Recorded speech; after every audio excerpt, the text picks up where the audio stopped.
રાજુલા તાલુકાના જૂની મારંડી ગામે વાડી વિસ્તારમાં વીજ શોક લાગતા 5 વર્ષીય બાળકનું મોત નીપજ્યું।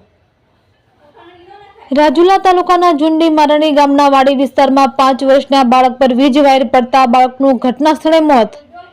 જૂની મારંડી ગામના વાડી વિસ્તારમાં 5 વર્ષના બાળક ઉપર વીજ પોલનો તાર પડતા વીજ શોક કરંટ લાગતા ઘટના સ્થળે મોત નીપજ્યું।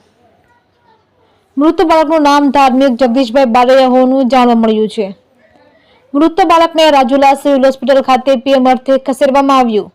આ ઘટનાની જાણ સ્થાનિક આગેવાનોને થતા હોસ્પિટલ ખાતે દોડી આવ્યા હતા। તેમજ રાજુલા પોલીસે આ ઘટનાની જાણ થતા રાજુલા પોલીસ ઘટના સ્થળે દોડી વધુ તપાસ હાથ ધરી। જૂની મારંડી ગામે આવેલ ચાંદલિયા ડુંગર સામે વાડી વિસ્તારમાં વીજ વાયર બાળક પર પડતા ઘટના સ્થળે મોત। મૃતક બાળકને પીએમ અર્થે રાજુલા સરકારી હોસ્પિટલ ખસેડવામાં આવ્યો। પીજીવીસીએલની ઘોર બેદરકારીના કારણે બાળકનું થયું મોત।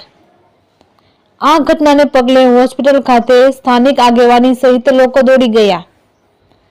ધાર્મિક જગદીશભાઈ બારૈયા ઉંમર વર્ષ 5 વર્ષનું હોવાનું જાણવા મળેલ છે।